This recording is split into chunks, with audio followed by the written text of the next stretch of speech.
ഹസ്ത ല വിസ്ത പോലീസുകാര.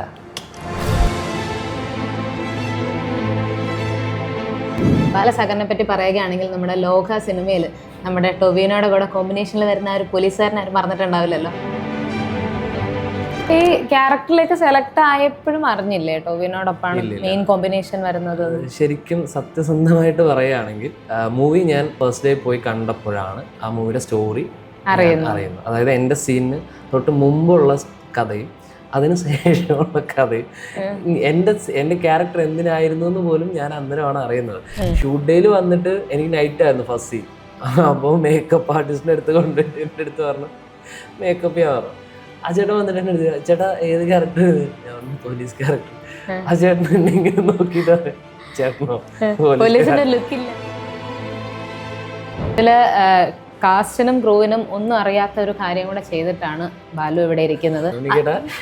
ക്ഷമിക്കണം, ഇത്രയും വലിയൊരു ക്ഷമാപണം ചോദിക്കാം. എങ്ങനെ എത്തിപ്പെടാം എന്നുള്ളതിന്റെ ഒരു പ്ലാൻ ഒക്കെ ഉണ്ടാക്കുന്നു. രാത്രിയൊക്കെ ഇരുന്ന് മറ്റേ കത്തിയില് നമ്മുടെ വിജയ് സാർ. അടിപൊളി. എത്ര തവണ കണ്ടു ലോക തിയേറ്ററിൽ? എനിക്ക് തോന്നുന്നു റിപ്പീറ്റഡ്ലി ഒരു 7 times ഇപ്പൊ കണ്ടിട്ടുണ്ടാവും. മാർവൽ DC ഒക്കെ കണ്ടോണ്ടിരുന്ന നമുക്ക് ഇങ്ങനെ ഒരു സാധനം മോളിവുഡ് ഇരിക്കുന്നു, നമുക്കുണ്ട് വെക്കടാ ഇതിന് മോളിൽ എന്നൊക്കെ പറയാൻ പറ്റില്ല. ആ ഒരു ഐറ്റമാണ് സംഭവം.